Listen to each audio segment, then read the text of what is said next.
अजित पवार, एकनाथ शिंदे फुटीर आयतोबा अशी टीका ठाकरे गटाच्या मुखपत्रातून करण्यात आली आहे। भ्रष्टाचार करून आमच्याकडे या, पक्ष देतो हीच मोदी गॅरंटी असल्याचा घणाघातही करण्यात आलाय।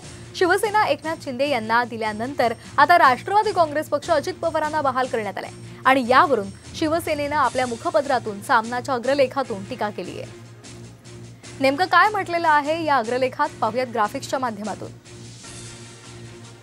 निवडणूक आयोगाच्या निकालामागे अदृश्य शक्ती आहे असं शरद पवार म्हणाले। ही अदृश्य शक्ती नसून महाराष्ट्राच्या स्वाभिमानाच्या मानेवर बसलेली भुताटकी आहे।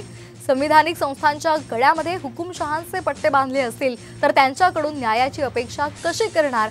म्हणूनच शरद पवार यांनी प्रचंड मेहनतीने उभा केलेला राष्ट्रवादी पक्ष निवडणूक आयोगाने त्यांच्याच पक्षातील फुटीर आयतोबा अजित पवार यांच्या हवाली केलेला आहे आणि याचं आश्चर्य किंवा खंत वाटण्याचं कारण नाही।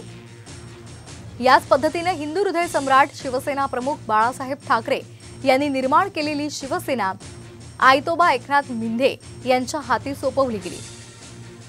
म्हणजे तुम्ही बेईमानी करून, भ्रष्टाचार करून भाजपच्या गोटात या, आम्ही तुमचा पक्ष तुमच्या ताब्यामध्ये देतो, हीच मोदी गॅरंटी आहे आणि लोकशाहीसाठी तो सगळ्यात मोठा धोका आहे अशी टीका सामनातून करण्यात आली।